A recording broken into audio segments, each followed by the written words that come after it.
Tudo bem até aqui? Compreendeu o que nós fizemos para a extração dos links? Veja que é uma lógica de programação bem simples, ok? Basicamente fazer um loop por uma URL, mudando de forma dinâmica o endereço da URL e aí extraindo as informações que nós precisamos via web scraping, buscando exatamente os seletores ou tags aonde tem a nossa informação.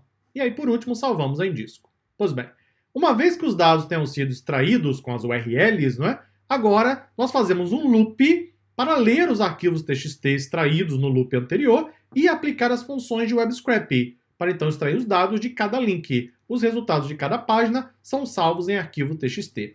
Veja que, no momento que eu gravo o vídeo para você, ainda está em execução. Quando concluir, eu vou mostrar, claro, a conclusão para você, o tempo que levou, etc. Já estou aproveitando, ganhando tempo e já explicando à medida que eu vou executando. Pois bem, o que nós temos então nesta célula? Nós extraímos 450 links, não foi isso? Então agora eu tenho que processar quantos links? Adivinha? 450, claro, não é? Então fazemos o loop para começar com 0 até 451 exclusivo, saltando 50 e 50. Criamos uma lista que vai conter as informações dos animes. Eu então faço um loop para abrir os arquivos de links e carregar tudo isso no objeto links. Estou fazendo a leitura das linhas, read lines, e então criando um objeto com os links. Vou mostrar aqui para você. Eu estou lendo cada arquivo TXT, cada linha, e criando uma lista de links.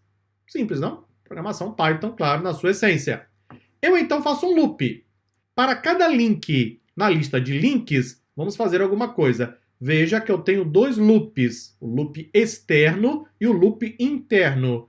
No loop externo, quando eu executar pela primeira vez, eu vou ter um número 0, não é isso? Então ele vem aqui e busca o arquivo 0.txt. Esse arquivo tem quantas URLs? 50, já mostrei. Pois bem, eu então gravo as 50 linhas nesse objeto links.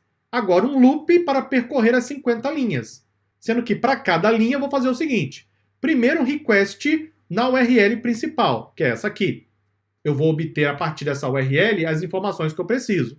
Só que os caracteres, que são personagens, né, os dubladores, as vozes, etc., isso está em outro link. Então eu preciso ir a esse outro endereço. Eu vou abrir os dois endereços aqui para você. Então, vou acessar esse aqui primeiro. Posso fechar isso aqui, deixar aberta essa página. Pode fechar o vídeo também, lá está. Isso aqui é a página principal desse anime, que tem várias informações que iremos extrair na sequência. Só que os caracteres, que são os personagens, não é, estão nesse outro endereço. Então vem para cá, abre, lá está. Veja que eu tenho exatamente os personagens e dubladores, etc., que participaram desse anime.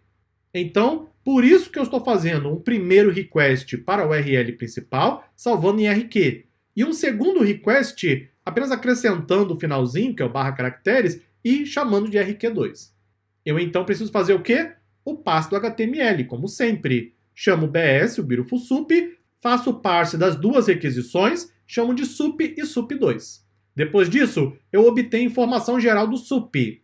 Esse getInfo geral é uma função, que eu vou explicar já já nos próximos vídeos, que vai obter vários detalhes da página.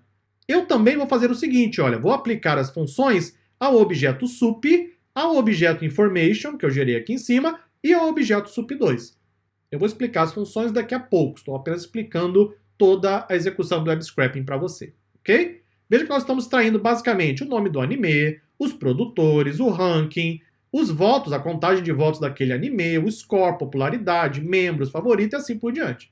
Estou extraindo todos esses detalhes através de funções. Eu poderia colocar o código direto aqui dentro dessa célula? Sim, poderia. Ficaria horrível, mas eu poderia. O ideal é você modularizar o seu programa, não é? Fica muito mais limpo, muito mais profissional, você trabalha com funções e chama a função no momento que você precisar. Veja ainda que todas as funções recebem parâmetro, ok? Isso é importante. Eu também coloco o quê? Um sleep, para dar um cochilo e ficar aguardando até a próxima execução para não sobrecarregar o portal web. Na sequência, eu gravo os resultados em disco. Veja que está executando ainda. Vamos dar uma olhada? Eu tenho aqui o anime info. Veja que ainda não tem todos os arquivos no momento que eu gravo o vídeo para você. Vamos abrir o 0. Aparentemente parece ter pouca coisa, não é? É porque eu tenho que formatar a visualização aqui no meu editor de texto. Vou habilitar a visualização geral em um único arquivo, não é? E agora sim, olha que coisa linda.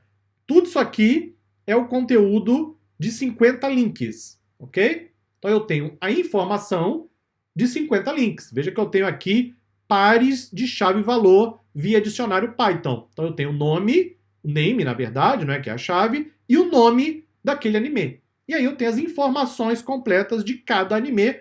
Nesse arquivo tem 50. Se você passar para o próximo arquivo, tenho mais 50. Visualiza aqui de novo. Lá está. Perfeito. Observe que começa bem aqui no cantinho com um abre colchetes. O que isso quer dizer? Isso é uma lista em Python. Sendo que dentro da lista eu tenho dicionários. Então eu tenho uma lista composta de dicionários. Cada dicionário é um conjunto de chave e valor. E aí estamos usando estruturas básicas de dados em Python para poder organizar os dados que precisamos. Com isso, depois é só extrair a informação que nós queremos e realizar o nosso trabalho de análise. Isso aqui é o que nós podemos chamar de web scraping propriamente dito, né? Então nós, primeiro, extraímos as URLs, como fizemos aqui em cima, depois eu navego por essas URLs, aplico as funções para extrair os dados, que eu já vou explicar para você, e salvo o resultado em disco. Eu vou explicar no próximo vídeo esse último loop, depois eu volto então e explico as funções. Me acompanhe na próxima aula.